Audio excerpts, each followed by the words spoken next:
अस्मद्गुरुभ्यो नमः। श्रीरङ्गसिंहगिरिदेशिकपादसेवा प्राप्ता किल द्रविडवेदरहस्यजातं श्रीगौतमान्वयजमाश्रितभागधेयं गोपालदेशिकमहं शरणं प्रपद्ये। श्रीमद्गौतमवंशनायकमणेर्गोपालसूरेसुतं तत्पादाम्बुजलब्धयुग्मनिगमान्तार्थं सुशीलं सदा सद्विद्याविनयादिसद्गुणनिधिं स्वाचार्यनिष्ठान्वितं वन्दे वैष्णवभूषणं तमलहं श्रीरङ्गरामानुजं कौशिकान्वयसञ्जातं वेङ्कटार्यतनूभवं वेदान्ताचार्यसच्शिष्यं मुरैवर्लुगुरुं भजे। श्रीशैलेशैत्यादिप्रणतोऽस्मि नित्यं मत्तुन्नं வேண்டாமனமே மதிலரங்கர் கற்றிடம் வைத்த கஜவினைக்கு குற்றதிருமாலை பாடும் சீர் தொண்டரடிப்படியும் பெருமானை எப்பொழுதும் பேசு. శ్రీమద్ కృష్ణ సమాప్యాయ నమో యామునసూనవే యత్కటాక్షైకలక్షాణం సులభ శ్రీధర సదా. భాగవతులందరికీ కూడా దాసోహం సమర్పించుకుంటూ మనం ఆళ్వార్లు అనుగ్రహించినటువంటి 17వ పాసురాన్ని సేవించేటప్పుడు விரும்பி நின்று ஏத்த மாட்டேன் விதியிலேன் மதி ஒன்றில்லை விரும்பு போல் வலிய நெஞ்சும் இறை இறை உருங்கும் வண்ணம் செரும்பமர் சோலை சுழந்த அரங்கமா கோயில் கொண்டா கரும்பினை கண்டு கொண்டு என் கண்ணினை கழிக்குமாరే.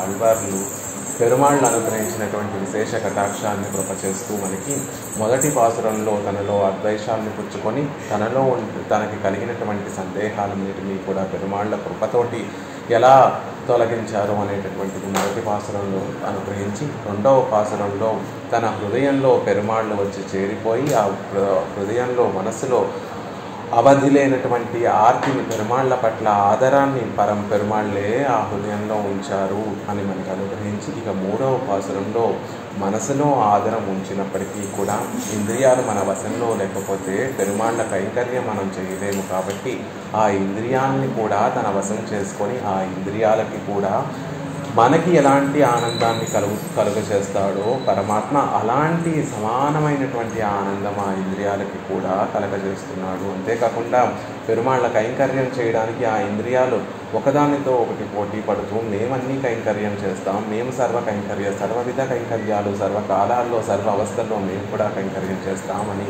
పెరుమాళ్ళ విషయంలో పోటీ పడుతున్నాయి. అలా నన్ను కటాక్షించారు అన్న విషయాన్ని మనకు తెలియజేస్తున్నారు. ఇరై కఠినంగా ఒక ఇనప ముద్దలా ఉక్కులా ఉండేటటువంటి నా హృదయాన్ని ఇరై ఇరుక్కుమన్నం వజ్రంలా కఠినంగా ఉండేటటువంటి నా హృదయాన్ని మెల్లిమెల్లిగా తన కటాక్షంతో కరిగేటట్టుగా చేసినటువంటి స్వామి తన ప్రభావంతో ఆ కరగనటువంటి ఆ ఇనుముని కూడా ఇనుము లాంటి నా హృదయాన్ని కూడా కరిగించి గొప్ప ఉపకారం చేసినటువంటి స్వామి అని చెప్తున్నారు. ఎలా ఉంటుందట ఆ ఉపకారం చేయటం అంటే, కఠిన స్థలత్తిలే వర్షత్తాల్ కాఠిన్యమడంగి నెగిజిక్కు ఉరుప్పు మాపోలే. ఒక బీటలు ఎన్నో సంవత్సరాల నుంచి వర్షాలు లేక కరువుతోటి అలమటిస్తూ బీటలు బారినటువంటి ఆ నేల మీద ఒక్కసారి వర్షం పడితే ఆ వర్షపు చినుకుకి ఆ నేలంతా కూడా పదును చెంది చక్కగా మెత్తలా పడుతుందో అలా పరమాత్మ యొక్క కటాక్షంతో అతి కఠినమైనటువంటి మనసు వైరు వరుకాయిరే అంటే రత్నంలా కఠినంగా ఉండేటటువంటి ఆ మనసుని కూడా శిథిలమైపోయేటట్టుగా చేసినటువంటి ప్రభావం కలిగినటువంటి స్వామి. అలా ఉంటుంది భగవత్ స్వభావము అన్న విషయాన్ని తెలియజేస్తున్నారు. ఇప్పటి వరకు మనకి తెలియజేశారు ఇరై ఇరుక్కుమన్నం, నా హృదయాన్ని కఠినంగా ఉండేటటువంటి నా హృదయాన్ని కరిగించేటటువంటి స్వభావం కలిగినటువంటి స్వామి అని తెలియజేశారు. ఇలా ఇంత గొప్ప ఉపకారం చేసేటటువంటి స్వభావం కలిగినటువంటి స్వామి ఏం చేసి ఉండేటటువంటి దివ్యదేశం ఏదండి అంటే మనకి తర్వాత విషయంలో అనుగ్రహిస్తున్నారు. సురుంబమర్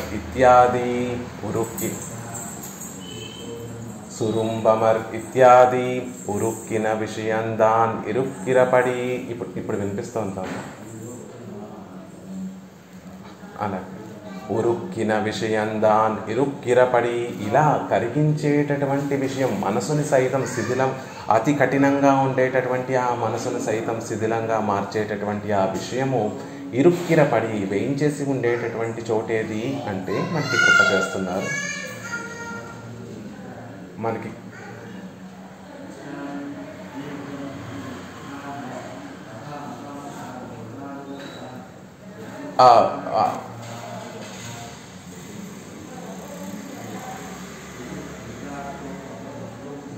అలాగే ఉమ్మగారు వినిపిస్తుందా అండి ఇప్పుడు?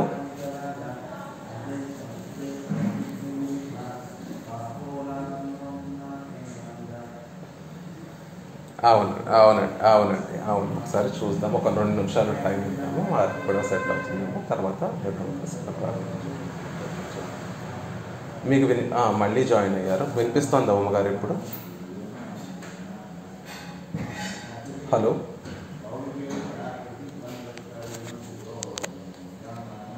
వారి వద్ద ఏదో ప్రాబ్లం అనుకుంటా.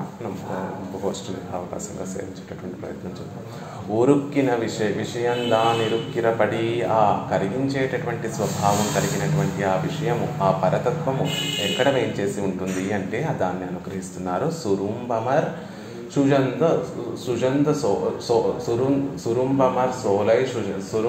సురుంబమర్ సోలై సుజంద అరంగమా కోయిల్ కొండు. అలాంటి గొప్ప దివ్య అద్భుతమైనటువంటి ఒక దివ్య దేశంలో పెరుమాళ్ళు వేయించేసి ఉన్నారు అని ఆ దివ్య దేశం యొక్క వైభవాన్ని మనకు తెలియజేస్తున్నారు. ఎలాంటి దివ్య దేశం అట? వండుగల్ పొరిందు విడమాటాద సోలై. వండుగల్ అంటే తుమ్మెదలు గుంపులుగా వచ్చి విడమాటాద సోలై, విడిచిపెట్టడానికి అలవు లేనటువంటి తోటలు కలిగినటువంటి శ్రీరంగము. ఎక్కడైనా తుమ్మెదలను చూస్తూ ఉంటే తుమ్మెదలు ఒక చెట్టు దగ్గరికి వెళ్ళి ఆ చెట్టుకు ఉండేటటువంటి పుష్పముల్లో మకరందాన్ని సేవించిన తర్వాత మరో చెట్టుకు వెళ్ళిపోతూ ఉంటాయి. అలా ఒక తోటకు వెళ్ళి ఆ తోటలో ఉన్నటువంటి పుష్పాలలో ఉండేటటువంటి మకరందాన్ని సేవించిన తర్వాత మరో తోటకు వెళ్ళిపోతూ ఉంటాయి. కానీ శ్రీరంగం చుట్టూతా ఉండేటటువంటి తోటలు, శ్రీరంగాన్ని చుట్టూ ఉండేటటువంటి ఆ తోటల్లో నిత్యము మధువు అలా స్రవిస్తూనే ఉంటుంది. ఆ పుష్పాలకి ఆ మధువు అలా స్రవిస్తూనే ఉంటుంది. కాబట్టి ఆ తుమ్మెదలు కూడా విడమాటాద సోలై, ఆ తుమ్మెదలకు కూడా తెలిసిపోయాయి ప్రాప్యమైనటువంటి దివ్య దేశం ఇదే, ఈ దివ్య దేశాన్ని విడిచిపెట్టి వెళ్ళకూడదు అని ఆ జ్ఞానం లేనటువంటి ఆ తుమ్మెదలకు కూడా తెలిసిపోయాయా, ఇక్కడే ఉండాలని మనసులో నిశ్చయం చేసుకొని అక్కడే ఉండిపోతున్నాయి. విడమాటాద సోలై, విడిచిపెట్టి వెళ్ళడానికి ఇష్టపడినటువంటి తోటలు కలిగినటువంటి దివ్య దేశము అని చెప్తున్నారు. పరిమళం படிந்தார் போலே தன்னிலே பிறந்தது ఎన్నుంబడియాయత్తు వండుగల్ పడిందు కిడుక్కుంబడి. ఎలా ఉంది అంటే పరిమళము అక్కడే పుట్టిందా. లోకంలో ఉండేటటువంటి వివిధ పరిమళాలన్నీ కూడా ఆ శ్రీరంగం తోటలోనే పుట్టాయా అన్నట్టుగా అక్కడే పడి ఉన్నాయా. ఆ శ్రీరంగం తోటల్లోనే ఆ పరిమళం అంతా కూడా ఉందా? ఇంక లోకంలో ఎక్కడా కూడా పరిమళభరితమైనటువంటి పుష్పాలు లేవా?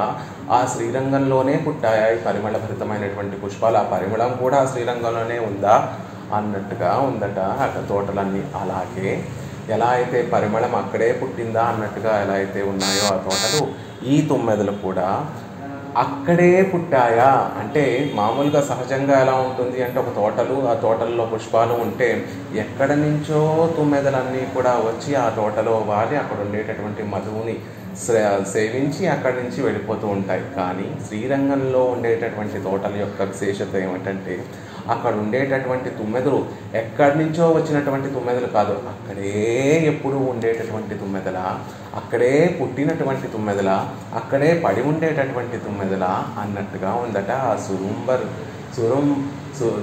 సురుంబమర్ సోలై షూజంద, ఆ తుమ్మెదలతోటి నిండి ఉన్నటువంటి తోటల యొక్క వైలక్షణ్యం.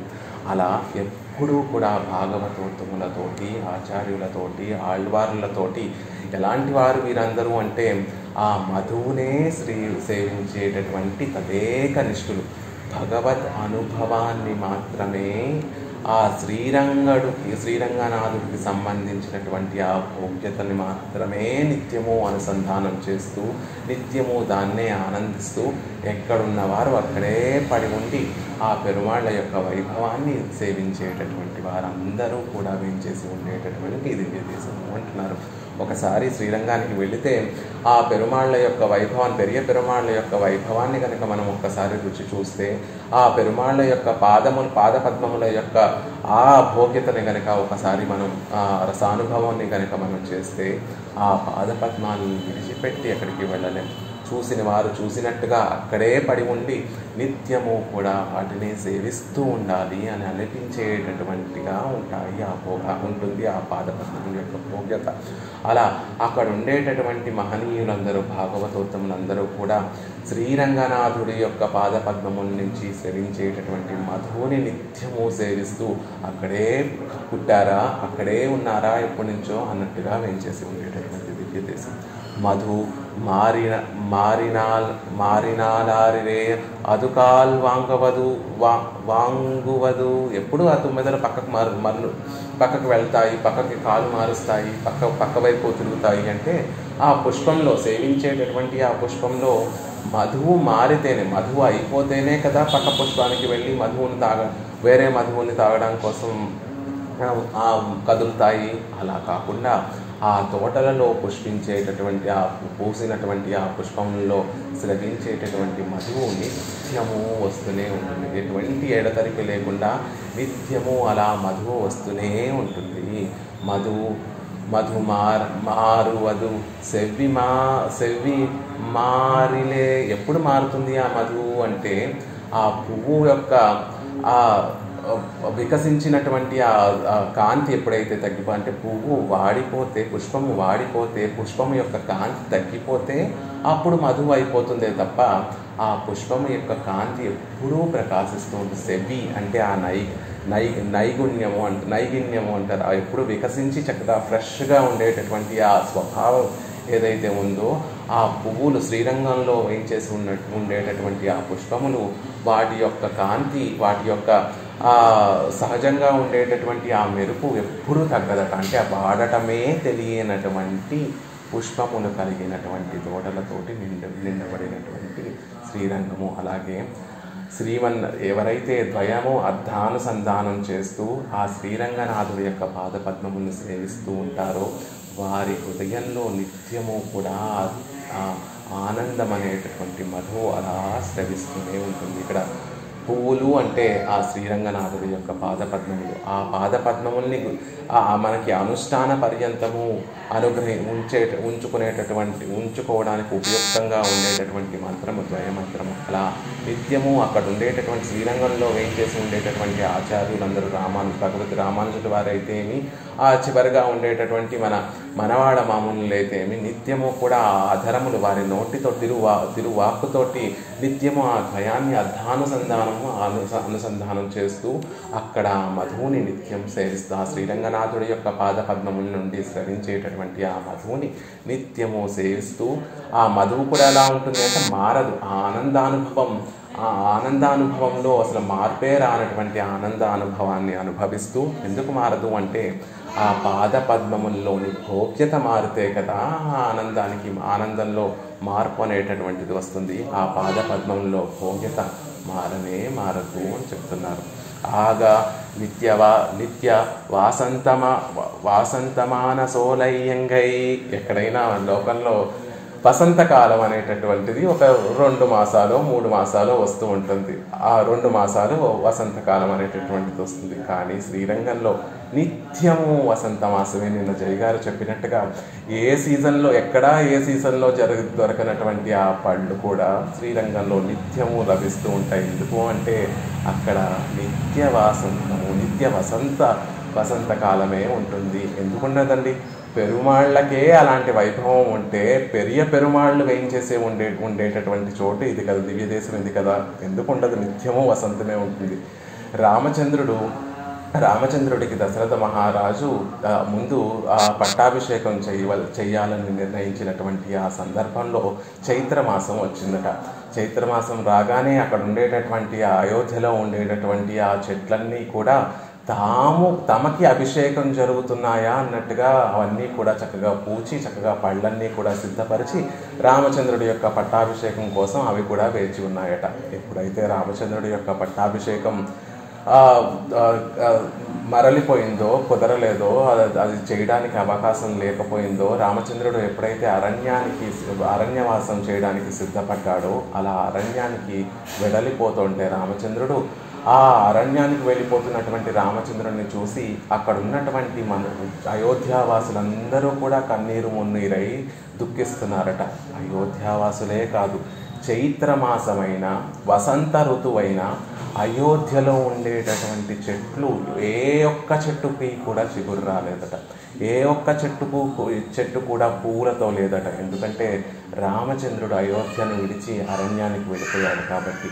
అయోధ్యలో వసంతకాలమైన చైత్రమాసమైనా కూడా రామచంద్రుడు లేనటువంటి ఆ అయోధ్యలో ఒక్క చెట్టు కూడా పూయలేదట, ఒక్క చెట్టు కూడా పుష్పించలేదు, ఒక్క చెట్టు కూడా ఫలాన్ని అందించలేదు. ఎందుకు అంటే ఆ చెట్లు సైతము దుఃఖిస్తున్నాయి. రామచంద్రుడు అయోధ్యని విడిచి అరణ్యవాసానికి వెళ్ళాడని ఆ చెట్లు కూడా దుఃఖిస్తున్నాయి అని వాల్మీకి మహర్షి అనుగ్రహిస్తారు. అదే రామచంద్రుడు మళ్ళీ 14 సంవత్సరాలు అరణ్యవాసం చేసి తిరిగి మళ్ళీ అయోధ్యకి వేయించేసి పట్టాభిషేకానికి సంసిద్ధుడవుతుంటే కాలం కాని కాలం అయినప్పటికీ కూడా, వసంతకాలం కాకపోయినప్పటికీ కూడా అయోధ్యలో ఉండేటటువంటి చెట్లన్నీ కూడా చక్కగా ఎక్కడా ఒక ఆకులు కనిపించకుండా మొత్తం అంతా కూడా పుష్పాలతోటి పుష్పాలన్నీ కూడా చక్కగా వికసించి పుష్పాలతో నిండిపోయాయట చెట్లన్నీ కూడా. ఆ చెట్లన్నీ చూస్తుంటే రామచంద్రుడికి ఆ పట్టాభిషేకం, లేకపోతే ఈ అయోధ్యలో ఉండేటటువంటి ఈ ప్రకృతి సౌందర్యానికి పుష్ప పట్టాభిషేకం, పుష్ప కిరీటంతో ఈ చెట్లన్నీ కూడా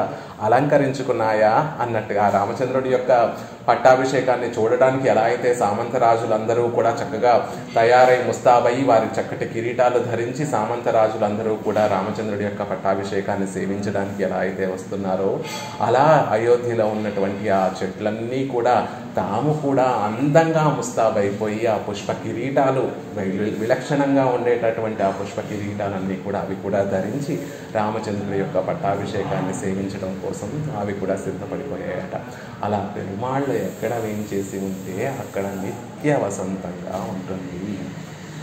అలా శ్రీరంగంలో ఒక్క కాలంలో పుష్పించేటటువంటి పుష్పాలే ఉంటాయా అండి అంటే, మీరు ఇప్పటికీ వెళ్ళినా కూడా ఎప్పుడో ఎండాకాలంలో వచ్చేటటువంటి ఆ మల్లె పువ్వులు, ఆ జాజి పువ్వులు నిరంతరం సంవత్సరం పొడుగునా కూడా పెరుమాళ్ళకి అక్కడ సమర్పింపబడుతూ ఉంటాయి. ఎందుకు అంటే ఆ శ్రీరంగంలో నిత్య వసంతంగా ఉంటుంది కాబట్టి. అలా అక్కడ ఉండేటటువంటి తోటలన్నీ నిత్య వాసంతమాన సోలయ్యంగై, నిత్యము కూడా వసంతంలో ఎలా అయితే అన్ని చెట్లు కూడా పుష్పించి చక్కగా చిగురించి పుష్పించి ఫలిస్తాయో అలాంటి తోటలతో నిండిపోయినటువంటి శ్రీరంగంలో అని చెప్తున్నారు. సోలైల్ భోగ్యత్తై పురణి ఎన్నుమాంబడియాయత్తు ఊరిల్ భోగ్యతై రుప్పదు. ఎలా అయితే ఈ తోటలన్నీ కూడా ఇంత భోగ్యంగా ఉన్నాయి అని మనం ఎలా చెప్పుకుంటున్నామో, నిత్యము పరిమళభరితమైనటువంటి ఆ పుష్పములతోటి, ఆ పరిమళభరితమైనటువంటి చక్కటి రసవంతరమైనటువంటి పళ్ళతోటి నిండిపోయాయని చెప్పుకుంటున్నాము. ఎంత భోగ్యంగా ఉన్నాయని మనం చెప్పుకుంటున్నాము, అలాగే ఆ ఊరు కూడా, ఆ శ్రీరంగం కూడా అంత భోగ్యంగా ఉంటుంది అని చెప్తున్నారు. పరమపదత్తోపాది శ్లాఘ్యమాన కోయిలాగ కొండాన్. పరమపదం ఎలా అయితే శ్లాఘ్యంగా ఎంత భోగ్యంగా ఉంటుందో అంత భోగ్యంగా ఉంటుంది ఈ కోయిల్ అనేటటువంటి ప్రదేశం కూడా, శ్రీరంగం కూడా అని చెప్తున్నారు. అలాంటి కోయిల్ని తన రాజధానిగా చేసుకున్నాడు, తన నివాసంగా చేసుకున్నాడు పరమాత్మ అని చెప్తున్నారు. మనం ఇదివరకు చెప్పుకున్నాం, శ్రీరంగంలో 2 ప్రవాహాలు ఉంటాయండి. ఒకటేమో పరమాత్మ యొక్క దయా ప్రవాహం అనేటటువంటిది, రెండవదేమో పరమాత్మ ఈ మధువులన్నీ కూడా చక్కగా మధువు అంతా కూడా చక్కగా ప్రవహిస్తూ ఉంటుంది అని చెప్పుకున్నాం. అలా 2 ప్రవాహాలు కూడా ఇక్కడ మనకి కనిపిస్తూ ఉండేటటువంటి పాసురం ఈ పాసురం. అలా ఒక పక్కనేమో పెరుమాళ్ళ యొక్క కటాక్షంతో కఠినంగా ఉండేటటువంటి ఆ మనస్సుని మెత్తపరచడానికి పెరుమాళ్ళ యొక్క కటాక్షం ప్రవాహం, దయా ప్రవాహం ఏమో మన మీద ప్రవహిస్తూ ఉంటే, ఇంకొక పక్కన మధువు చక్కగా ప్రవహిస్తూ ఉండేటటువంటి మధువు కూడా ప్రవహిస్తోంది ఈ శ్రీరంగంలో అని రెండింటినీ కూడా ఒకే పాసురంలో అనుగ్రహించారు మనకి ఆళ్వార్లు. అలాంటి తోటలు కలిగినటువంటి శ్రీరంగం, అలాంటి తోటలు కలిగినటువంటి శ్రీరంగాన్ని నిత్య నివాసంగా చేసుకున్నటువంటి స్వామి అని అనుగ్రహిస్తున్నారు. ఎలా అయితే ఒక్కసారి మనం ఎంతో జర్నీ చేసి, ఎంతో ప్రయాసపడి, ఎంతో ప్రయాణం చేసి ఒక్కసారి శ్రీరంగంలోకి వెళితే ఆ తోటల మీద నుండి వచ్చేటటువంటి గాలి ఎలా ఉంటుంది అంటే చల్లటి తుంపరల్ని, వర్షపు నీటిని, అక్కడ ఆ తోటలలో ఉండేటటువంటి సరోవరాల నుండి వచ్చేటటువంటి నీటి తుంపరల్ని ఆ మలయ మారుతం మోసుకొస్తూ ఉంటే, ఆ తోటల మీద నుంచి ఈ గాలి వీస్తూ ఉంటే, ఆ తోటలలో ఉండేటటువంటి పుష్పముల యొక్క సౌరభాన్ని, ఆ తోటలలో ఉండేటటువంటి సరోవరంలో ఉండేటటువంటి ఆ నీటి తుంపరల్ని, ఆ రెండిటినీ కూడా చల్లదరాన్ని అలాగే సౌరభాన్ని రెండు కూడా మోసుకొని వచ్చి ఒక్కసారి ఆ శ్రీరంగంలో అడుగు పెడితే మన మీద ఆ మలయమారుతం గనక వీస్తే అప్పటి వరకు మనం పడినటువంటి శ్రమ, శ్రీరంగం చేరుకోవడానికి పడినటువంటి శ్రమనంతటినీ కూడా మనం ఎలా అయితే మర్చిపోతామో, అలాగే శ్రీరంగంలో ఆ మూల సన్నిధిలో పెరుమాళ్ళ సన్నిధిలో వేంచేసి ఉన్నటువంటి పెరుమాళ్ళు, పెరియ పెరుమాళ్ళు, కాలమేఘం వంటి ఆ పెరుమాళ్ళు దయా అనేటటువంటి ఆ ప్రవాహం, దయా అనేటటువంటి ఆ మలయ మారుతాన్ని పెరుమాళ్ళ ఆ మేఘం నుంచి ఒక చక్కటి దయా అనేటటువంటి తుంపరులతోటి ఆ మలయ మారుతం వస్తుంటే ఆళ్వార్లు, ఆచార్యులు అందరూ కూడా నిత్యము ఆ పెరుమాళ్ళని స్తోత్రం చేస్తూ ఉంటే ఆ స్తోత్రాలలో ఉండేటటువంటి ఆ సౌరభం, ఆ పెరుమాళ్ళ దగ్గర నుంచి వచ్చేటటువంటి దయా అనేటటువంటి మలయమారుతం, తుంపరులతోటి ఉండేటటువంటి మలయమారుతంతో కలిసి ఎన్నో జన్మల నుంచి తాపత్రయాలు అనుభవిస్తున్నటువంటి మన మీద ఒక్కసారి ఆ శీతలైరభిషించమాం అన్నట్టుగా మన తాపత్రయాలన్నీ కూడా తొలగిపోయేటట్టుగా ఒక్కసారి పెరుమాళ్ళని సేవిస్తే ఆ తుంపరలు చల్లటి అమృత బిందువులతోటి కూడినటువంటి ఆ దయా ప్రవాహం, ఆ దయా అనేటటువంటి మలయమారుతం, ఆళ్వారాచార్యాదుల యొక్క భోగ్య విశేషమైనటువంటి వైభవం అనేటటువంటి సౌరభంతో కూడినటువంటి ఆ మలయమారుతం ఒక్కసారి వచ్చి మన మనసుకు తాకితే ఆహా, మనసులో అప్పటి వరకు తలిచేటటువంటి ఆ కష్టాలన్నీ, మనసులో అప్పటి వరకు ఉండేటటువంటి ఆ చికాకులన్నీ, మనసులో అప్పటి వరకు మనసు ఇతర విషయాల మీద లగ్నమయ్యి ఉండేటటువంటి ఆ మనసంతా కూడా ఒక్కసారి ఆ శ్రీరంగం, ఆ సప్త ప్రాకారాల లోపలికి మనం వెళ్ళినప్పుడు అన్నిటినీ మర్చిపోయి నిత్యము కూడా ఆళ్వార్ల యొక్క పాసుర సౌరభాలు, ఆచార్యుల యొక్క పూర్వాచార్యుల యొక్క వైభవ సౌరభము, పెరియ పెరుమాళ్ళు లోపల, పెరియ పెరుమాళ్ళకి ఇంకో వైభవం కూడా ఉంది. ఎక్కడో లోపల మూలవర్లు వేంచేసి ఉంటే 7వ ప్రాకారం దగ్గర ఉన్నటువంటి వారి వరకు కూడా చందన పరిమళం వస్తుందట. పెరుమాళ్ళు ధరించినటువంటి ఆ చందన పరిమళము, నంబెరుమాళ్ళు ధరించినటువంటి ఆ చందన పరిమళము 7వ ప్రాకారం చివర బయట ఉన్నటువంటి వారి వరకు కూడా చందన పరిమళం వస్తూ ఉంటుందట. అలా చందన పరిమళంతో కూడి ఉన్నటువంటి ఆ దయా అనేటటువంటి మలయ మారుతము మన మనసులో ఉండేటటువంటి ఆ తాపత్రయాలన్నింటినీ కూడా తొలగించేసి చక్కటి ఆనందం. పెరుమాళ్ళని సేవించక్కర్లేదు, ఆ ప్రాకారాల లోపలికి వెళితే చాలు ఈ సౌరభం అంతా కూడా, ఈ మలయ మారుతం అంతా కూడా మనకు ఉండేటటువంటి ఆ తాపత్రయాల, ఆ చికాకుని, ఆ ఇతర విషయాల పట్ల ఉండేటటువంటి ఆలోచనల్ని, అప్పటి వరకు సంసారంలో ఉండేటటువంటి మన కష్టాలన్నింటినీ కూడా మర్చిపోయి ఆహా, ఇక్కడో దివ్యమైనటువంటి దేశంలో ఉన్నామే, సంతోషమే ఆనందమే స్వరూపంగా నిలయంగా ఉండేటటువంటి దేశంలో ఉన్నామే అన్నట్టుగా మన మనసులో ఆ భావన కలగగా తప్పదు. అలాంటి దివ్య దేశంనే కోయిలాగా కొంటూ తన నిత్య నివాసంగా, తన నిత్యము నివసించేటటువంటి దేశంగా మార్చుకున్నటువంటి వాడు చెప్తున్నారు. ఎవరా ఆయన అంటే కరుంబినై, కరుంబు ఎండదు కైతొట్టాల్ పిసకు నారాదే ఇరుక్కుం భోగ్యమాన వస్తువై.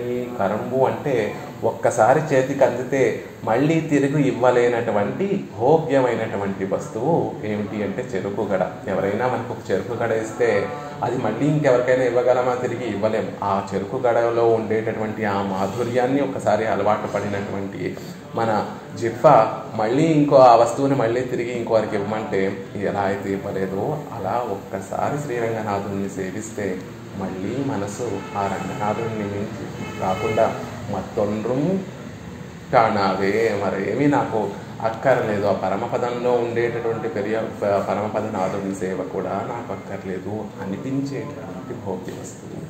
ప్రాప్తముమాయ్ సుసకముమాయ్ ఇరుక్కచ్చేదేయం భోగ్యతయ్యాయత్తు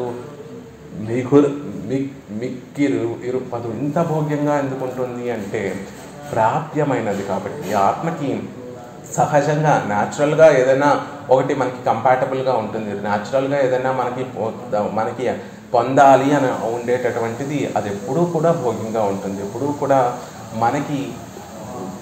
మనకి మంచి మేలు చేసేది మనం సహజంగా కోరుకునే, కృత్రిమంగా మనం ఒక ప్రేమను ఏర్పరచుకోనో, లేకపోతే ఒక ఆకర్షణను ఏర్పరచుకోనో, లేకపోతే దాని మీద అభిమానాన్ని ఏర్పరచుకోనో ఉండేటటువంటిది ఏదో ఒక సమయంలో దాని యొక్క స్వభావం, మన మనసు యొక్క స్వభావం మారిపోవచ్చు. కానీ సహజంగా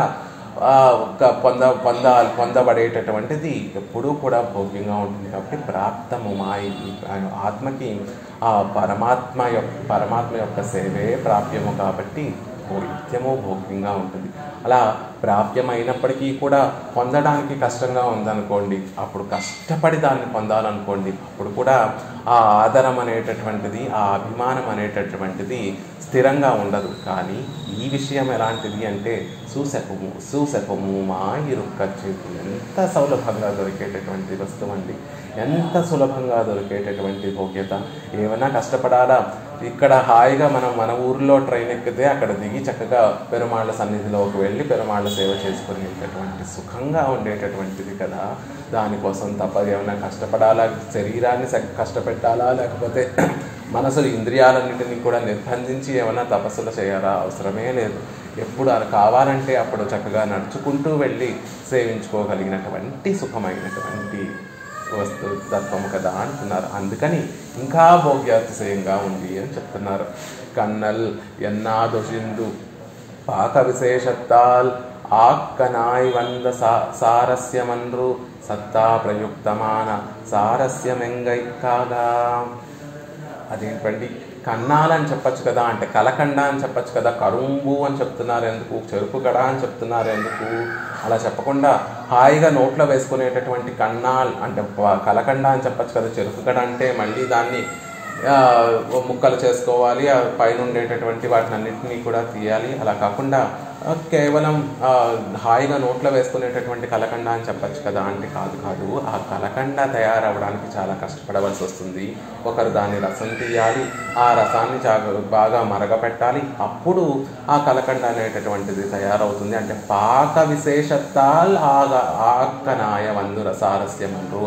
ఆ కలకండ అంత భోగ్యంగా ఉండడానికి కారణం ఏమిటి అంటే దాన్ని చేసేటటువంటి పద్ధతి వల్ల. అంటే చెరుకు రసం తీసి దాన్ని కొంచెం పాకం పట్టి, అంటే కొంచెం దాన్ని చేయడం వల్ల, దానిని ఒక మధురమైనటువంటి పదార్థంగా చేయడం వల్ల దానికి అంత స్వారస్యం కలిగింది. అలాంటిది స్వారస్యం కాదు పెరుమాళ్ళ యొక్క స్వారస్యము.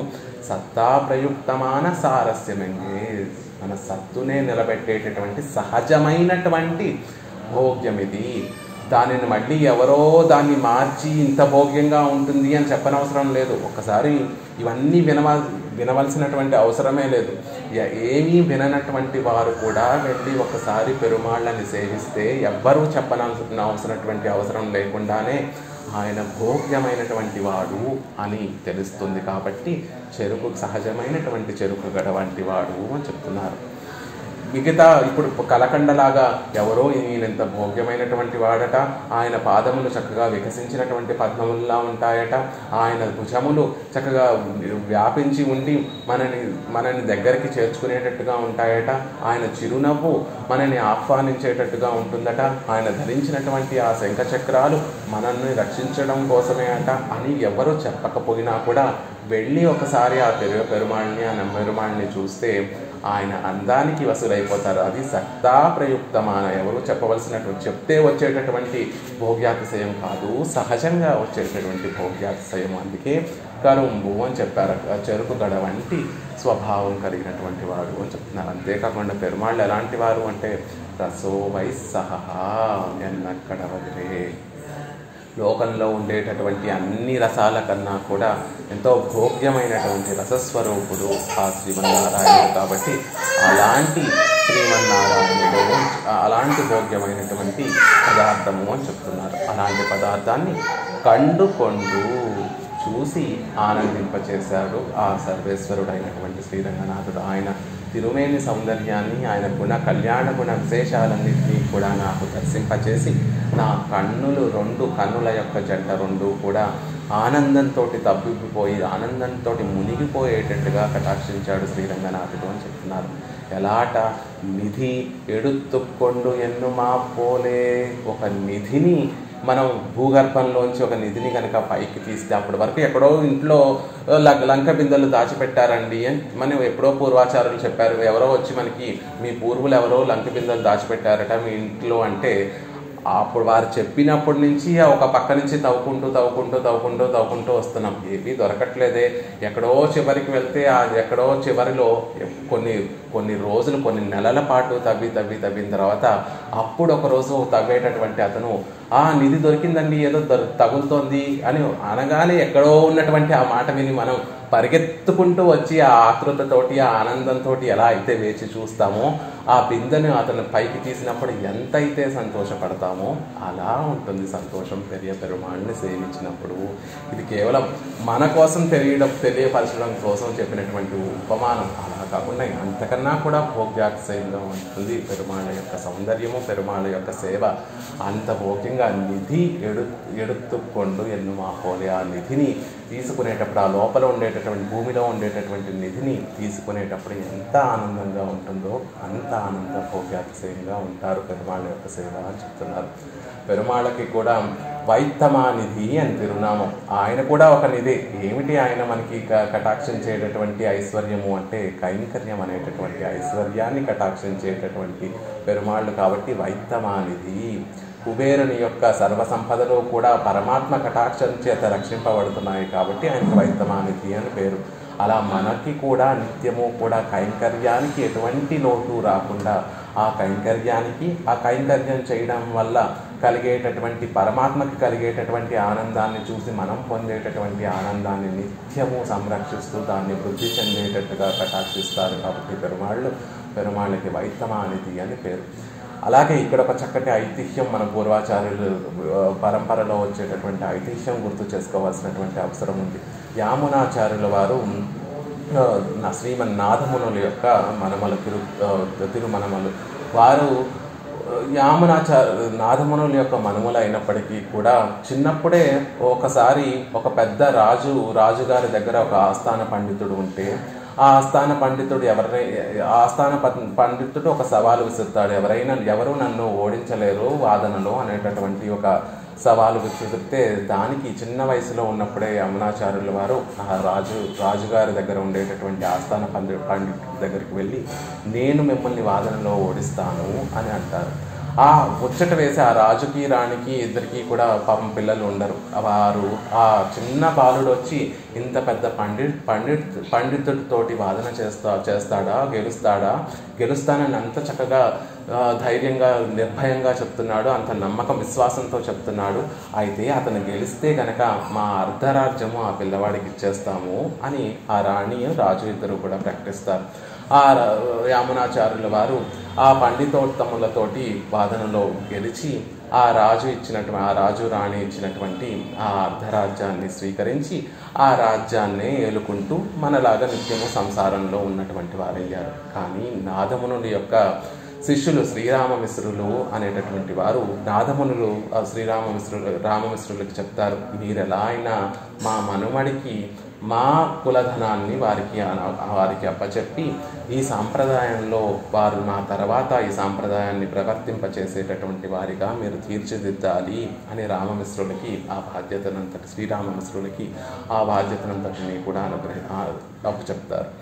ఆ విషయాన్ని ఆచార్యుల యొక్క మాటని పురస్కరించుకొని శ్రీరామమిశ్రులు ఎలా అయినా సరే యామునాచార్యుల్ని మళ్ళీ మన సాంప్రదాయం వైపు తీసుకురావాలి, మళ్ళీ ఈ సాంప్రదాయాన్ని చేసేటటువంటి వారిగా తీర్చిదిద్దుకోవాలి, కాపాడుకోవాలి అనేటటువంటి విషయంతో వారి దగ్గరికి వెళ్ళి యమునాచార్యులు వారి దగ్గరికి వెళ్ళి రాజు, కానీ రాజు దగ్గరికి మామూలుగా సహజంగా వెళ్ళడం అంటే సాధ్యపడదు కాబట్టి దానికి ఏవో ఉపాయాలు కొన్ని ఇతర విషయాలు చేసి వారిని ఎలాగైనా చేరి ఒకసారి వారి దగ్గరికి వెళ్తే, ఎందుకు మిమ్మల్ని కలవడం కోసం వచ్చానండి అని చెప్తారు శ్రీరామమిశ్రులు యమునాచార్యులతోటి. ఎందుకు కలవాలనుకుంటున్నారు మమ్మల్ని అంటే, మీ తాతగారు ఒక నిధిని దాచిపెట్టారండి, ఎంతో విలువైనటువంటి నిధి. ఆ నిధి మీకు ఒప్పచెప్పమని మీ తాతగారు నాకు చెప్పారు, ఆ నిధిని మీకు ఒప్పచెప్పడం కోసం వచ్చాను అని చెప్తారు. యామనాచార్యుల వారు అప్పటి వరకు రాజసుఖాలను అనుభవిస్తూ చక్కగా రాజుగా ఉన్నారు కాబట్టి, నిధి అంటే ఎవరికైనా రాజుగా మరి రాజులకి నిధి అంటే ఆశ ఉంటుంది కాబట్టి, సరే అంటే మీతో వస్తాను, ఆ నిధిని మేము తీసుకుంటాము అని యామునాచార్యుల వారు శ్రీరామమిశ్రులతోటి బయలుదేరి శ్రీరంగానికి వేయించేశారు. శ్రీరంగానికి వేయించేస్తే ఆ తెరని తొలగించి శ్రీరంగనాథుని సేవింపచేసి, ఇదిగోండి ఇదే మీ తాతగారు మీకోసం ఉంచినటువంటి నిధి, వెలకట్టలేనటువంటి నిధి, అద్వితీయమైనటువంటి నిధి, ఏ లోకంలోనూ కూడా సమానమైనటువంటిది లేనటువంటి ఈ నిధినే మీ తాతగారు మీకు అప్పచెప్పారు అని ఆ శ్రీరంగనాథుని యొక్క ఆపాదమస్తకము వరకు ఉండేటటువంటి ఆ సౌందర్యాన్నంతటినీ కూడా సేవింపచేసి ఆ శ్రీరంగనాథుడి యొక్క కళ్యాణ గుణాలన్నీ కూడా యామునాచార్యుల వారికి కటాక్షించి, యామునాచార్యుల వారికి ఈ నిధిని మీరు సొంతం చేసుకోండి అని చెప్తే, అప్పటి వరకు వారు పరిపాలించేటటువంటి ఆ రాజ్యాన్నంతటినీ కూడా త్యజించి వెంటనే వారు జీయర్గా మారి ఆ పెరుమాళ్ళ సేవలో, రంగనాథుడి యొక్క సేవలో ఉన్నటువంటి వారు. అలా నిధి ఎడుతుక్కొండు అంటే మన సాంప్రదాయంలో వెలకట్టలేనటువంటి నిధి ఏమిటి అంటే ఆ రంగనాథుడే వెలకట్టలేనటువంటి నిధి. అలాంటి నిధిని పొందినప్పుడు ఎలా అయితే మనం సంతోషిస్తామో అలాంటి సంతోషం కలుగుతుంది, అంత భోగ్యంగా ఉంటుంది, అంత ఆనందం కలుగుతుంది అని చెప్తున్నారు. కన్నాలే పరుగుం కరుంబాయెత్తు ఇది, కన్నాలే పరుగుం కరుంబాయెత్తు, కంటిని దోచుకునేటటువంటి కంటితోటి తాగేసేటటువంటి కంటిలో ప్రవహించేటటువంటి కరుంబు, కంటిలోకి ఆ ఆనందం తీయందరం ఆ చెరుకులో ఉండేటటువంటి ఆ మాధుర్యము కంటిలోకి ప్రవహిస్తోందా, కంటిని తన వశం చేసేసుకుంటోందా అన్నట్టుగా కంటితోటి తాగేటటువంటి మధురమైనటువంటి పదార్థం, మధురమైనటువంటి చెరుకగడ ఇది. ఈ రంగనాథుడు ఎలాంటి వాడు అంటే, చెరుకగడని మామూలుగా అయితే మనం నోటితోటి ఆస్వాదించి నోటితోటి సేవించాలి, కానీ ఈ రంగనాథుడు అనేటటువంటి చెరుకగడ కళ్ళతోటి ఆస్వాదించేటటువంటి ఒక భోగ్యమైనటువంటి వస్తువు అంటున్నారు. అంతేకాకుండా మనము పెరుమాళ్ళని ఎంతైతే సేవించి ఆనందిస్తామో, పెరుమాళ్ళు కూడా మనం పెరుమాళ్ళని ఎప్పుడైతే సేవించడానికి వెళ్తామో మనని చూసి పెరుమాళ్ళు కూడా అంతే భోగ్యంగా, అంతే ఆనందంగా ఉంటుంది. ఎందుకు రంగనాథుడి యొక్క తిరు నేత్రములు అంత విశాలంగా ఉంటాయి అంటే, పెరియవర్చన్ పిళ్ళై అమలనాథి పిరాణంలో వారి యొక్క వ్యాఖ్యానంలో అనుగ్రహిస్తారు. అప్పటి వరకు తన దగ్గరికి చేరనటువంటి ఆ భక్తుడు ఏదో కటాక్షం, వారి పరమాత్మ యొక్క ప్రయత్నాలన్నీ కూడా ఫలించి తనని సేవించడానికి వచ్చినటువంటి ఆ భక్తుణ్ణి చూసి రంగనాథుడి యొక్క ఆనందంతో ఆ కళ్ళు మరింత విశాలంగా ఉంటాయి. చూడండి, ఎప్పుడో తప్పిపోయినటువంటి ఒక పిల్లవాడు కొన్ని సంవత్సరాల తర్వాత, కొన్ని 30-40 సంవత్సరాల తర్వాత ఇంటికి తిరిగి వస్తే ఆ తల్లి యొక్క కన్నులు ఎలా అయితే ఆనందంతో పెద్దవైపోయి ఆ కంటి నుండి ధార ఎలా అయితే, ఆనంద బాష్పాలు ఎలా అయితే కారుతూ ఉంటాయో, రంగనాథుడు కూడా మనం అప్పటి వరకు సేవించినటువంటి మనము ఒక్కసారి పరమాత్మ యొక్క కటాక్షంతో, ఆచార్యుల యొక్క కటాక్షంతో ఆ రంగనాథుడిని సేవించడానికి వెళితే లోచనాభ్యాం పిబన్నివా, తన కన్నులతోటే మనని చూసేసి మనల్ని తడిమేస్తాడట. ఆనందంతో తన కంటి చూపు కృపా కటాక్షంతోనే తను మన అందరినీ కూడా ముంచేస్తాడు, పిబన్నివా తాగేస్తాడు. కంటి చూపుతోనే మనం పడినటువంటి ఆ శ్రమనంతటినీ కూడా తాను పుచ్చేసుకొని ఆనందం అనేటటువంటి చరితో, ఆనందం అనేటటువంటి కటాక్షములతోటి మనల్ని సరిపేస్తాడు. లోచనాభ్యాం పిబన్నివా అనేటటువంటి సందర్భము విభీషణ ఆళ్వాన్కి శరణాగతి, ఆయనని సంరక్షించేటటువంటి, ఆయన శరణాగతి ఫలించేటటువంటి సందర్భంలోది. శ్రీ విభీషణ ఆళ్వానేమో ఆకాశంలో వేచి ఉన్నారు. విభీషణ అనేటటువంటి వాడిని నేను ఒకడిని వచ్చాను, రామచంద్రుడిని శరణం వేడుతున్నాను అని అక్కడ పక్కన ఉన్నటువంటి మహారాజా అంటే సుగ్రీవుడితోటి విన్నవిస్తాడు. వెళ్ళి, ఓ సుగ్రీవ మహారాజా, వెళ్ళి రామచంద్రుడితోటి విన్నవించండి, నేను రామచంద్రుడికి శరణాగతి చేస్తున్నాను అని.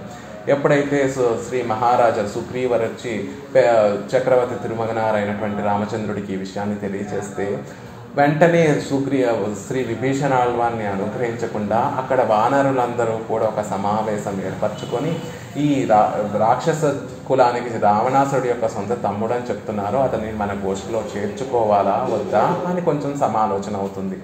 అలా అన్నీ జరిగిన తర్వాత చివరికి రామచంద్రుడు వచ్చినటువంటి వాడు సాక్షాత్ రావణాసురుడైనా సరే శరణ అన్నటువంటి వాడైతే కనుక అతన్ని కూడా నేను రక్షిస్తాను అని చెప్పి విభీషణుడిని తీసుకురండి, సుగ్రీవుణ్ణే పంపి విభీషణుడిని తీసుకురండి, నేను అతనికి శరణాగతి చేస్తాను అంటే విభీషణుడిని తీసుకొస్తా. అప్పటి వరకు ఈ చర్చ జరుగుతున్నంతసేపు పాపం విభీషణాళ్వాన ఆకాశంలో అలాగే నిల్చొని ఉన్నాడు.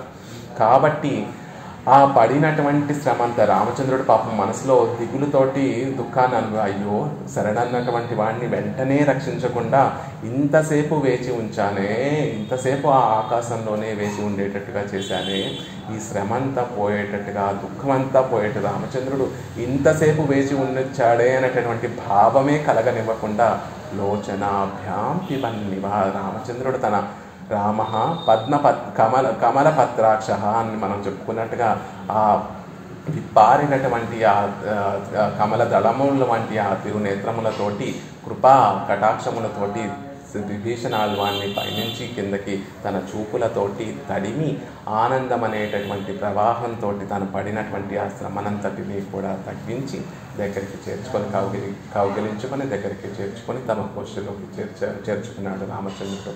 అలా మనం ఎప్పుడైతే ఆ పరమాత్మని సేవించడానికి వెళ్తామో తన కటాక్షములతోటి మనం పడినటువంటి ఆ పరమాత్మని చేరుకోవడానికి మనం పడినటువంటి ఆ శ్రమనంతటిని కూడా తన కటాక్షములతోటి పోగొట్టి మనని ఆనంద చరితోటి నింపేస్తారు పెరియ పెరుమాళ్ళు అని చెప్తున్నారు.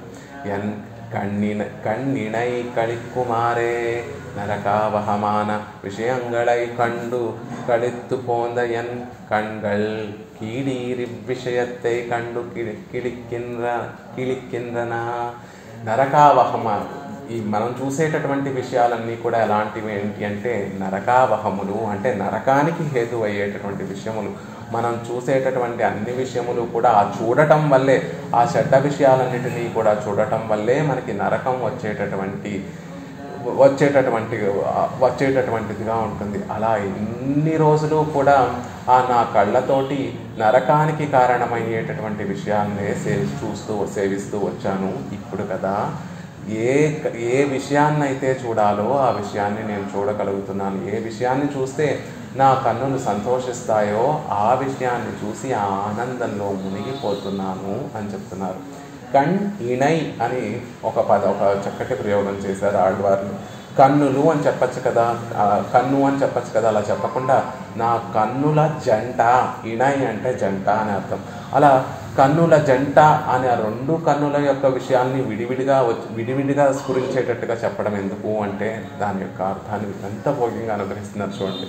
ఇణై కళ్ళిప్పుక్కు ఒన్రు కొన్రు ఒప్పామిత్తనై పోకి వేరు ఉపమానమిల్లై. ఎవరైనా మన దగ్గరికి వచ్చి ఎంత సంతోషాన్ని మీరు అనుభవిస్తున్నారండి అంటే ఆ రోజు వామనుడు బలిచక్రవర్తి దగ్గర నుంచి తన త్రైలోక్య సామ్రాజ్యాన్ని అంతటిని కూడా తీసుకొని మళ్ళీ ఇంద్రుడికి ఇస్తే ఇంద్రుడు ఎంత ఆనందాన్ని అనుభవించాడో అంత ఆనందాన్ని అనుభవిస్తున్నానండి అని చెప్తూ ఉంటాం. మీరు ఎంత ఆనందాన్ని అనుభవిస్తున్నారండి అంటే ఆ రోజు తన తండ్రి తను చెప్పినటువంటి మాట కోసం స్వామి నృసింహ అవతారం ఎత్తి హిరణ్యకశిపుణ్ణి సంహరించి ప్రహ్లాదుని సంరక్షించినప్పుడు ప్రహ్లాదాళ్వాన్ని ఎంత ఆనందాన్ని అనుభవిస్తున్నారో అంత ఆనందాన్ని అనుభవిస్తున్నామండి అని మనం ఎంత ఆనందాన్ని అనుభవిస్తున్నామో చెప్పుకోవడానికి ఒక పోలికను వెతుక్కుంటూ ఉంటాం. కానీ ఈ కళ్ళు అనుభవిస్తున్నటువంటి ఆనందానికి అవి అవి అవి పొందినటువంటి ఆనందానికి, అవి పొందినటువంటి భాగ్యానికి అవి మునిగిపోయి సుడులలో మునిగిపోతూ అనుభవిస్తున్నటువంటి ఆ ఆనందం చెప్పడానికి వేరొక ఉపమానం లేదట. కుడి కన్ను ఎంత ఆనందాన్ని అనుభవిస్తోంది అంటే అది ఈ లోకంలో ఉండేటటువంటి ఏ సందర్భాన్ని చెప్పలేదు, ఏ విషయాన్ని చూపించి అది ఎంత ఆనందాన్ని అనుభవిస్తోందో అంత ఆనందాన్ని అనుభవిస్తాను అని చెప్పడానికి ఈ లోకంలో ఒక్క వస్తువు లేదు, ఒక సందర్భము లేదట. మరి ఎలా చెప్పగలుగుతుంది అంటే కుడి కన్ను అంటుందట, నా ఎడమ కన్ను ఎంత అయితే ఆనందాన్ని అనుభవిస్తుందో అంత ఆనందాన్ని అనుభవిస్తున్నాను అని చెప్తుందట. ఎడమ కన్ను దగ్గరికి వెళ్ళి నువ్వెంత ఆనందాన్ని అనుభవిస్తున్నావు అంటే నా కుడి కన్ను ఎంతైతే ఆనందాన్ని అనుభవిస్తున్నానో అంత ఆనందాన్ని అనుభవిస్తున్నాను అని చెప్తుందట. అంటే ఆ కన్నులు అనుభవిస్తున్నటువంటి ఆనందానికి వేరొక ఉపమానమే లేదు. అవి ఎంత ఆనందాన్ని అనుభవిస్తున్నాయి అని చెప్పడానికి ఉపమానమే లేదు. కాబట్టి ఒక కంటికి మరొక కన్ను తోడుగా ఉండి ఆ ఆనందాన్ని అనుభవిస్తున్నాయి. అంతేకాకుండా ఎలా ఉంది ఇది అంటే వేదాలు ఒకసారి భగవంతుడి యొక్క అనంత గుణాన్ని కొలవడానికి ప్రయత్నించాయట. ఎలా కొలవడానికి ప్రయత్నించి ఆనంద గుణాన్ని కొలవడానికి ముందు మనుషులకి ఎంత ఆనందం ఉంటుంది అనేటటువంటి విషయాన్ని లెక్క కట్టే అన్నీ చక్కగా కుదరాలి. శరీరం ఆనందించేటటువంటి వయస్సు ఉండాలి, ఆనందించేటటువంటి మనస్థితి ఉండాలి, ఆనందించేటటువంటి సందర్భము ఉండాలి, ఆనందించేటటువంటి యోగ్యత ఉండాలి. అలా ఉన్నటువంటి ఒక మానవ ఆనందాన్ని కొలిచింది ముందు. ఆ తర్వాత మానవ ఆనందానికన్నా కూడా గంధర్వుల యొక్క ఆనందాన్ని కొలిచింది. అది 100 రెట్లు ఉంటుంది. మానవ ఆనందానికన్నా కొన్ని 100 రెట్లు. ఆ గంధర్వ ఆనందానికన్నా దేవతల ఆనందం ఇంకొక 100 రెట్లు ఉంటుంది. ఆ దేవతల్లో కూడా ఇంద్రుడు పొందేటటువంటి ఆనందం ఇంకొన్ని 100 రెట్లు, 1000 రెట్లు ఉంటుంది. ఆ ఇంద్రుడు పొందేటటువంటి ఆనందం కన్నా చతుర్ముఖ బ్రహ్మ పొందేటటువంటి ఆనందం కొన్ని వేల కోట్ల రెట్లు ఉంటుంది. ఆ చతుర్ముఖ బ్రహ్మ పొందేటటువంటి ఆనందం కన్నా పరమాత్మ పొందేటటువంటి ఆనందం ఎంత ఉంటుంది అంటే ఆ వేదం, ఎలాంటి వేదము, అనంతావైహి వేద, ఆ వేదము ఎంత ఉంటుందో కూడా చెప్పలేము. అలాంటి వేదము కూడా అప్రాప్య మనసా సహా, నా మనసు నోటితో చెప్పలేకపోవడం కాదు, మనసులో ఇంత ఉంటుంది అని భావన కూడా చేయలేదు. ఇప్పుడు మౌంట్ ఎవరెస్ట్ ఎంత ఉంటుంది, గొప్ప పర్వతం ఎత్తు ఎంత ఉంటుంది అంటే మనం కరెక్ట్గా 5,370 అడుగులు ఉంటుంది అని మనం చెప్పలేకపోవచ్చు. కానీ మన మనసులో ఒకసారి కళ్ళు మూసుకుంటే మన మనసులో చూస్తే ఇంత ఎత్తు ఉంటుందని ఒక అంచనా వేయగలుగుతాం. మనసులో మౌంట్ ఎవరెస్ట్ని ఒక పక్కన పెట్టుకొని ఒక చిన్న మనకు తెలిసినటువంటి మామూలు పర్వతాన్ని ఒక పక్కన పెట్టుకొని మన మనసులో ఊహించుకొని కంపారిజన్ చేసుకోగలం. కానీ ఆ వేదాలు అనంతావైహి వేద అని చెప్పబడేటటువంటి ఆ వేదాలు మనసుతో కూడా పరమాత్మ యొక్క ఆనందం ఇంత ఉంటుంది అని చెప్పలేక వెనుతిరిగిపోయాయట. అలా ఈ కళ్ళు పొందేటటువంటి ఆళ్వార్ల యొక్క పరమాత్మ తన వైభవాన్ని అంతటినీ కూడా ఈ కళ్ళకి దర్శింపచేస్తే ఈ కళ్ళు పొందేటటువంటి ఆనందం చెప్పడానికి, ఎంత ఆనందాన్ని అనుభవిస్తున్నాయో చెప్పడానికి ఉపమానమే లేదు. ఒకే ఒక ఉపమానం ఉంది. ఏమిటి అంటే కుడి కన్నేమో ఎడమ కన్ను ఎంత ఆనందాన్ని అనుభవిస్తుందో నేను అంత ఆనందాన్ని అనుభవిస్తున్నాను అని చెప్తోంది. ఎడమ కన్నేమో కుడి కన్ను ఎంత ఆనందాన్ని అనుభవిస్తున్నానో నేను అంత ఆనందాన్ని అనుభవిస్తున్నాను అని చెప్తోంది ఎడమ కన్ను. అలా ఒకదానికి ఒకటి ఉపమానం కాబట్టి కన్నినై అని చెప్తున్నారు. ఆ జంట, కన్నుల జంట అని చెప్తున్నారు. ఇదే వైలక్షణ్యం మనం పెరుమాళ్ళ యొక్క చరణాలలో ఎప్పుడు చెప్పినా కూడా ఆ తిరువడిగల్ని ఎప్పుడూ కూడా పాదముల యొక్క జంట అని చెప్తారు. ఎందుకు పాదముల యొక్క జంట అని చెప్తారు అంటే ఎంత మనము ఆ పాదముల్ని పాద పద్మములు అన్నా, వికసించినటువంటి తామర పువ్వులు అన్నా కూడా అవన్నీ కూడా ఉపమానాలు కాదు.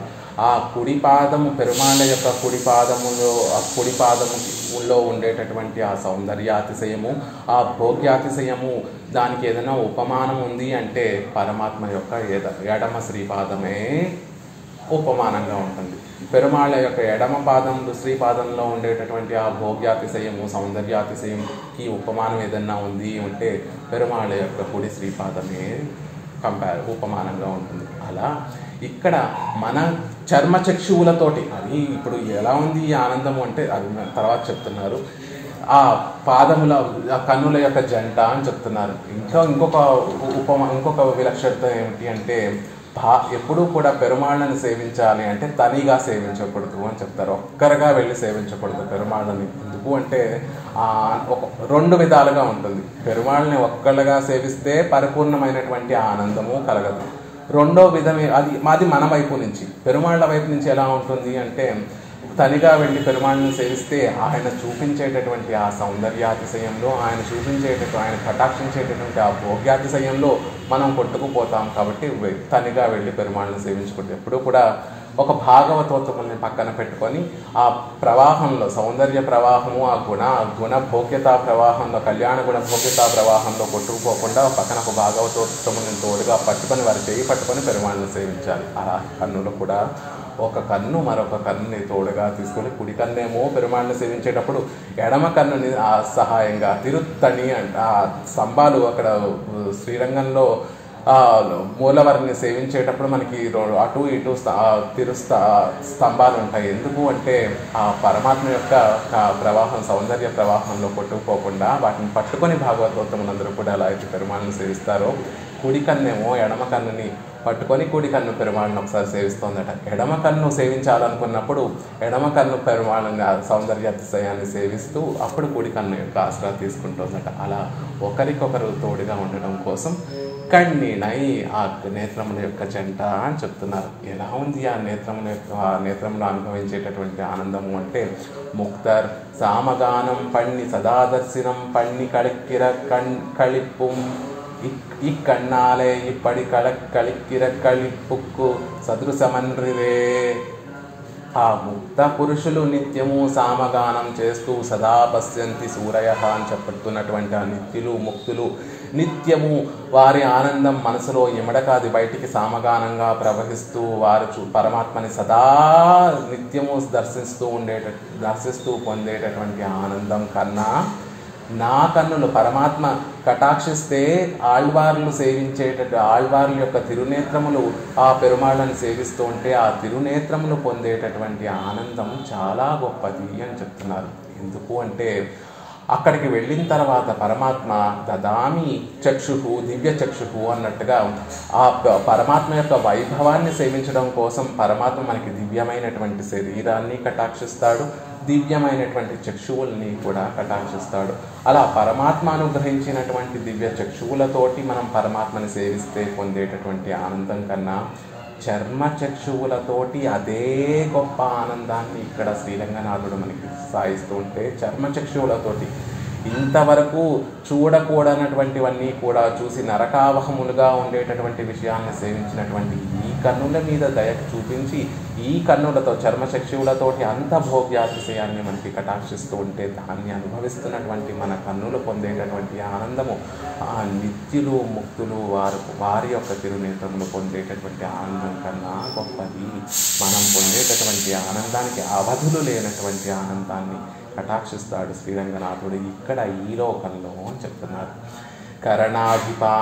కరణాధిపనాన ఎన్నై ఒజియ తానే కలియానిన్రిన.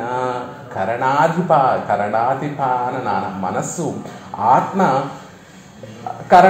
ఈ కరణములన్నిటికీ కూడా అధికారి. ఆ కరణములన్నీ కూడా తీసుకొచ్చేటటువంటి విషయాలు అవి అనుభవించవు. ఆ విషయానుభవం, ఆ జ్ఞానం అంతా కూడా ఎవరు అనుభవిస్తారు అంటే మన ఆత్మ అనుభవిస్తుంది. ఇప్పుడు ఒక వస్తువును ముట్టుకున్నాము అంటే మన చర్మము ఆ విషయాన్ని అనుభవించదు. ఆ ముట్టుకోవడం వల్ల ఆ జ్ఞానము చర్మేంద్రియం ద్వారా మనసుకు వెళ్ళి, మనసు ద్వారా ఆత్మకు వెళ్ళి ఆ స్పర్శించడం వల్ల కలిగినటువంటి ఆ అనుభవం ఆత్మ అనేటటువంటిది అనుభవిస్తుంది. అలా ఇక్కడ ఆ అనుభవించేటటువంటిది ఆ ఆత్మని పక్కనుంచేసి ఆ కన్నులే ఆ పరమాత్మని అనుభవిస్తున్నాయి, ఆ పెరుమాళ్ళ యొక్క భోగ్యతని అనుభవిస్తున్నాయి అని చెప్తున్నారు.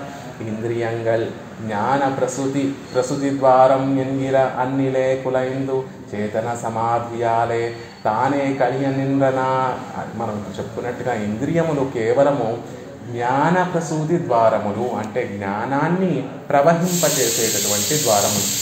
ఇప్పుడు ఏదైనా మనం ఒక అందమైనటువంటి వస్తువును చూస్తున్నాం అనుకోండి, మన మనసు, మన ఆత్మ నుండి ఒక జ్ఞానము వెళ్ళి అక్కడ ఆ వస్తువు వరకు వ్యాపించి ఆ వస్తువు యొక్క విశేషాలు ఏమిటి, ఆ వస్తువు ఎలా ఉంది, ఆ వస్తువు యొక్క స్వరూపం ఏమిటి, ఆ వస్తువు యొక్క రూపం ఏమిటి, ఆ వస్తువు యొక్క స్వభావం ఏమిటి, ఆ జ్ఞానము వాటినన్నిటినీ కూడా పుచ్చుకొని మళ్ళీ ఆ జ్ఞానం తిరిగి వస్తే మళ్ళీ ఆ జ్ఞానం కంటి నుండి లోపలికి వెళ్ళి ఆ మనసుకు చేరి, ఆ మనసు నుంచి ఆత్మకు చేరి ఆత్మ ఈ కన్ను ప్రసరింపచేసినటువంటి జ్ఞానం వెళ్ళి తిరిగి వచ్చినప్పుడు ఆ విశేషాలన్నింటినీ కూడా ఆత్మ అర్థం చేసుకొని ఆ ఆత్మ ఆ సౌందర్యాన్ని, అందమైనటువంటి వస్తువు యొక్క సౌందర్యాన్ని ఆస్వాదిస్తుంది. అలా కన్నులు, ఇంద్రియాలన్నీ కూడా జ్ఞాన ప్రసూతి ద్వారములు అంటే జ్ఞానాన్ని ప్రవహింపచేసేటటువంటి ద్వారములే తప్ప అవి జ్ఞానాన్ని అనుభవించేటటువంటివి కాదు. అయినప్పటికీ కూడా ఇక్కడ స్థితి మారిపోయిందట. రంగనాథుడిని సేవిస్తూ ఉన్నటువంటి ఆ కన్నులే అవి జ్ఞాన ప్రసూతి మార్గములుగా కాకుండా అవే జ్ఞానాన్ని ఆనందాన్ని అనుభవించేటటువంటి వాటిగా మారిపోయాయి. అంటే ఆ కన్నులు చూసేటటువంటి విషయాన్ని కన్నులు అనుభవించవు, ఆ లోపల ఉన్నటువంటి ఆత్మ వస్తువు, మనలో ఉన్నటువంటి శరీరంలో ఉన్నటువంటి ఆత్మ అనుభవిస్తుంది. కానీ రంగనాథుడి యొక్క వైభవం ఎలా ఉంది అంటే ఇంద్రియాలన్నీ కూడా జ్ఞానం కలిగినటువంటి, సొంతగా జ్ఞానం కలిగినటువంటి స్వతంత్రత కలిగి ఆ రంగనాథుడిని అన్ని ఇంద్రియాలు కూడా అనుభవిస్తున్నాయి అని చెప్తున్నారు. కన్నులేమో రంగనాథుడి యొక్క ఆ తిరుమేని సౌందర్యాన్ని అనుభవిస్తున్నాయి, చెవులేమో అక్కడ నిత్యము పక్షులు సైతం ఆళ్వార్ల యొక్క దివ్య ప్రబంధాలని చక్కగా గానం చేసేటటువంటి స్థలం శ్రీరంగం. అలా పక్షులు సైతం ఆ దివ్య ప్రబంధాన్ని గానం చేస్తుంటే ఆ దివ్య ప్రబంధ గానం యొక్క మాధుర్యాన్ని చెవులు అనుభవిస్తున్నాయి. నాసిక మనం చెప్పుకున్నట్టుగా ఆ లోపల ఉండేటటువంటి పెరుమాళ్ యొక్క తుజాయి పరిమళం, చందనం యొక్క పరిమళం ఆ నాసిక ఆఘ్రానిస్తూ ఆనందిస్తూ ఉంది. ఇక నోరేమో ఆ రంగనాథుడి యొక్క తిరునామాన్ని చెప్తూ రంగా రంగా రంగా అని చెప్తూ అముదూరం అన్నట్టుగా అమృతాన్ని ఊరుతూ ఉంటే ఆ అమృతాన్ని ఆస్వాదిస్తూ ఉంటుంది. ఇక ఈ చర్మమేమో అక్కడ ఉన్నటువంటి భాగవతోత్తములందరినీ కూడా సేవిస్తూ ఆ పెరుమాళ్ళ యొక్క సేవను సేవిస్తూ ఆ పెరుమాళ్ళ దగ్గర ఉండేటటువంటి తీర్థాన్ని శఠారాన్ని పుచ్చుకుంటూ ఈ చర్మం అంతా కూడా ఆ ఆనందాన్ని అనుభవిస్తుంది. అలా ఒక్కొక్కటి అవే ఇవన్నీ కూడా అనుభవించవలసినటువంటిది లోపల ఉన్నటువంటి ఆత్మ. కానీ ఆ ఆత్మని పక్కన పెట్టేసి ఆ ఇంద్రియాలే అన్నీ అనుభవిస్తున్నాయి. అంతేకాకుండా కన్నులే మిగిలినవన్నీ కూడా నేనే అనుభవిస్తాను అన్నట్టుగా పోటీ పడి ఆ స్తోత్రేంద్రియం చేయవలసినటువంటి ఆ విషయాన్ని కూడా కన్నులే అనుభవిస్తున్నాయి. మనం దాసోహాలు చేత్తో సమర్పిస్తాం, చక్షు స్పర్శతో చర్మంతో కాయకంగా చేయవలసినటువంటి దాసోహాలు సమర్పించడం కూడా కన్నులే చేసేస్తోంది. నా తిరుత్తుజాయి యొక్క పరిమళం పరమాత్మకి ధరింపచేసినటువంటి ఆ తిరుత్తుజాయిని చూస్తూ ఉంటే ఆ పరిమళం కూడా కన్నులకు తెలిసిపోతుందట. అలా ఒక్కొక్క ఇంద్రియం అన్ని మిగతా ఇంద్రియాల యొక్క పని కూడా తాను పుచ్చేసుకొని పరమాత్మ యొక్క కైంకర్యాన్ని ఆ రసానుభవాన్ని చక్కగా అనుభవిస్తున్నాయి అని చెప్తున్నారు. ఎక్కడైనా ఉంటుందండి ఇలాగా అంటే రామం మే అనుగత దృష్టి கர்த்தா வையோஜியத்தானே கரணங்களுக்கு அன்வய వ్యతిరేకంగిడిల్ శోక హర్షకంగళుండాంబడి ఇరే విషయ స్వభావం ఇరుపవుతూ అంటే ఒక ఉదాహరణ చెప్తున్నారు. రామం మే అనుగత దృష్టికి, రామచంద్రుడు అయోధ్యను విడిచిపెట్టి అరణ్యవాసానికి వెళ్ళిపోయినప్పుడు దశరథ మహారాజు చెప్పినటువంటి విషయం ఇది. రామం మే అనుగత దృష్టికి, కౌసల్యతో చెప్తున్నటువంటి వాక్యం. కైకేయి భవనం నుండి కౌసల్య భవనంకి వచ్చేసినటువంటి దుఃఖంతో వచ్చేసినటువంటి దశరథ మహారాజు కౌసల్యాదేవితో మాట చెప్తున్నారు. కౌసల్య, రామచంద్రుడు అరణ్యవాసానికి వెళ్ళిపోయాడు, నాకు దృష్టి కనిపించడం లేదు, ఆ దృష్టి కూడా రామచంద్రుడు వెనకాలే వెళ్ళిపోయింది అరణ్యవాసానికి, నువ్వు పక్కనే ఉన్నావా, ఒకసారి నన్ను తాకి చూడు అని ఆ శ్లోకం యొక్క అర్థం వస్తుంది. రామచంద్రుడు అరణ్యవాసాన్ని నుండి అయోధ్యని విడిచి వెళ్ళిపోతుంటే రాముడి వెంట అయోధ్యావాసులందరూ కూడా వెళ్ళిపోయారు. దశరథ మహారాజు యొక్క మంత్రి సుమంత్రుడు కూడా వెళ్ళాడు. కానీ రాజు వెళ్ళకూడదు, రాజ్యధానిని విడిచి రాజు వెళ్ళకూడదు కాబట్టి కేవలం తన భవనం యొక్క ద్వారం వరకు దశరథ మహారాజు అనుసరించి అక్కడితో ఆగిపోయాడు. కానీ అందరూ వెళ్ళిపోతున్నారు.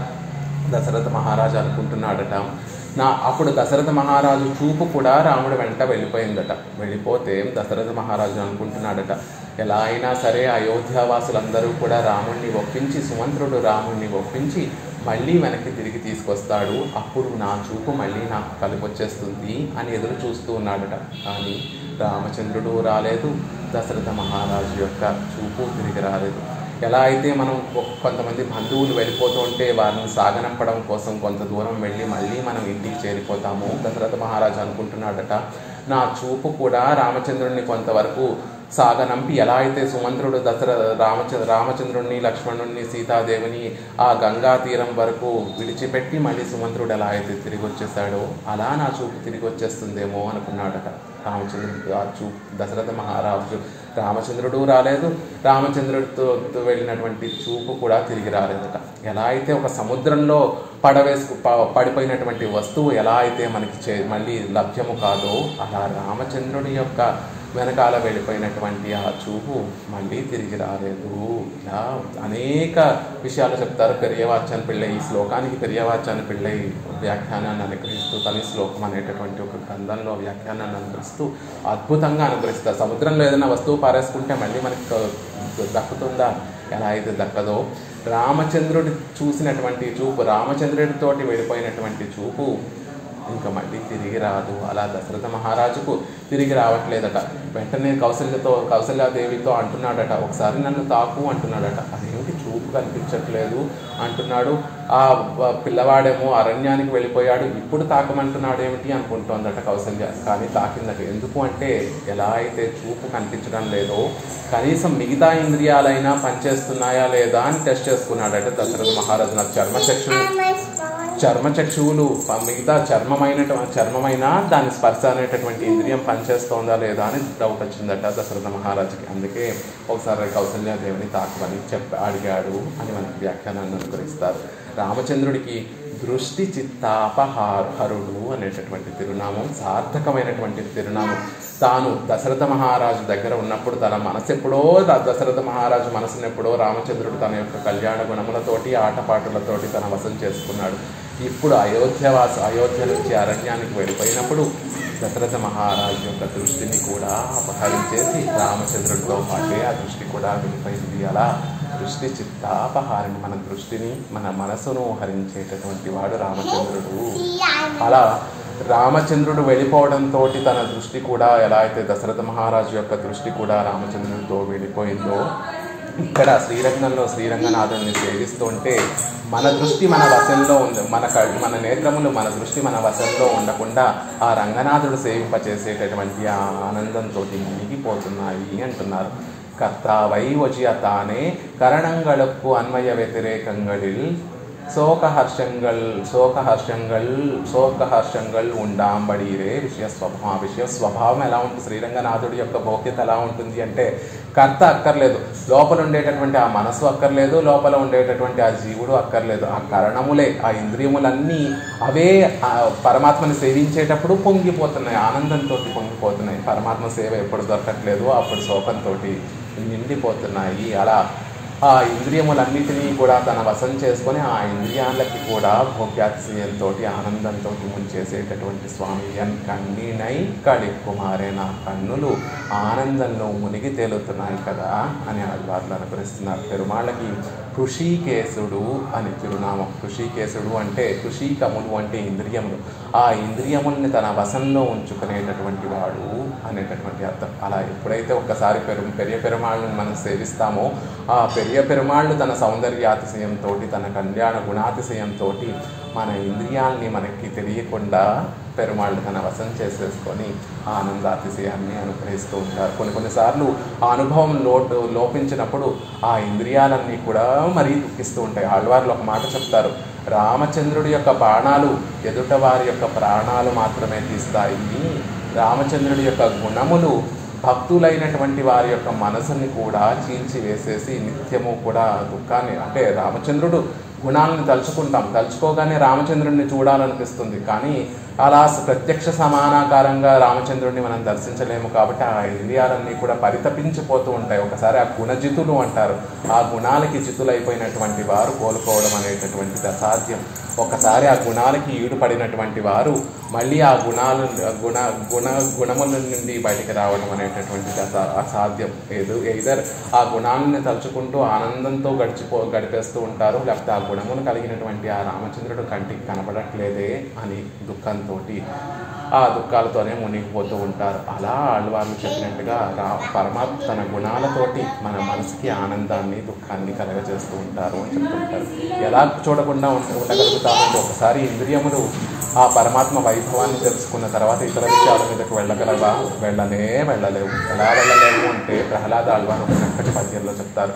మందార మకరంద మాధుర్యముల వేలు మధుపంబు బోవును మదనములకు నిర్మల మందాకినీ వీచికల దూగు రాయంచ సనునినే తరంగిణులకు లలిత రసాల పల్లవ ఖాదియై చొక్క కోయిల చేరునే కుటజములకు పూర్ణేందు చంద్రికా స్ఫురిత చకోరక మరుగునే సాంద్ర నిహారములకు నంబు జోదర దివ్య పాదారవింద చింతనామృతపాన విశేషమత్త చిత్తమే రీతిని ఇతరంబుల చేర నేర్చు వినత గుణశీల మాటల వేయినేలా ఓ తండ్రి. ఈ మాటలు ఎందుకో మీకు చక్కగా చెప్తాను చూడండి. మందార పువ్వులో ఉండేటటువంటి ఆ తేనెను ఆస్వాదించేటటువంటి ఆ కండు తుమ్మెద ఉమ్మెత్త పువ్వుల దగ్గరికి వెళ్తుందా? తేనె లేనటువంటి ఆ ఉమ్మెత్త పువ్వుల దగ్గరికి వెళుతుందా? వెళ్ళదు కదా. నిర్మలమైనటువంటి మందాకిని ఒక మానస సరోవరంలో సంచరించేటటువంటి ఆ హంస రాయంచ సముద్రంలో తరంగములు కలిగినటువంటి ఆ సముద్రాలలో సంచరిస్తుందా? సంచరించదు కదా. అలాగే వసంత ఋతువు రాగానే తీయటి మామిడి చెట్ల మీద లేత చిగురుని తిని చక్కగా మధురంగా పూసేటటువంటి ఆ కోయిల వెళ్ళి ఇతర చెట్ల యొక్క పువ్వులను తింటుందా? తినదు కదా. అలాగే చక్కటి వెన్నెలలో సంచరించేటటువంటి ఆ చకోర పక్షి మంచుతో కప్పబడినటువంటి చీకటి స్థలాల్లో సంచరిస్తుందా? సంచరించదు కదా. అలాగే పద్మనాభుడు అంబుజము ఉదరమునందు కలిగినటువంటి ఆ పద్మనాభుడి యొక్క దివ్య పాదారవింద చింతనామృతము పాన విశేషమత్త చిత్తము ఏ మనసైతే ఆ పద్మనాభుడి యొక్క పాదారవిందముల యొక్క ఆ అమృతాన్ని పానం చేసినటువంటి నిత్యము చింతిస్తూ దాన్నే తలుచుకుంటూ అమృతపానంలో మునిగినటువంటి దానికి అలవాటు పడినటువంటి ఆ మనసు ఇంకేమైనా తలుచుకోగలదా? తలుచుకోలేదు. ఈ మాటలు ఎందుకు? తలుచుకోలేదు ఓ తండ్రి అని ప్రహ్లాదుడు చెప్పినట్టుగా ఒక్కసారి ఇంద్రియములు ఆ పరమాత్మ యొక్క భోగ్యాతిశయాన్ని అనుభవించడం మొదలు పెడితే ఇక దేనికి కూడా వెళ్ళదు. దేనిని కూడా రుచి కలగదు. దేని పట్ల కూడా రుచి కలగదు అనే విషయాన్ని ఆళ్వార్లు ఎంతో భోగ్యంగా ఈ పాసురంలో మనకి అనుభవించారు.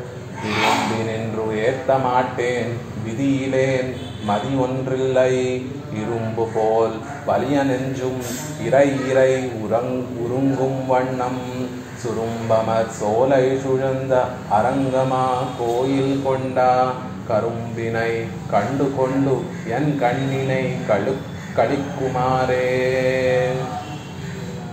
மண்டங்குடியதனில் வாழ்வந்தோன் வாழியே மார்கசியில் கேட்டதனில் வந்துதித்தான் வாழியே தெண்டிரை சூழ் அரங்கரையே தெய்வமென்றான் வாழியே திருமாலை 9 செப்பினான் வாழியே பண்டு திருப்பள்ளி சுற்றி பத்துரைத்தான் வாழியே பாவையர்கள் கல்விதனை பஜித்த செல்வன் வாழியே தொண்டு செய்து துலபத்தால் துலங்கினான் வாழியே தொண்டரடிப்படியாழ்வார் துணை பதங்கள் வாழியே தொண்டரடிப்படியாழ்வார் திருவடிகளே சரணம்.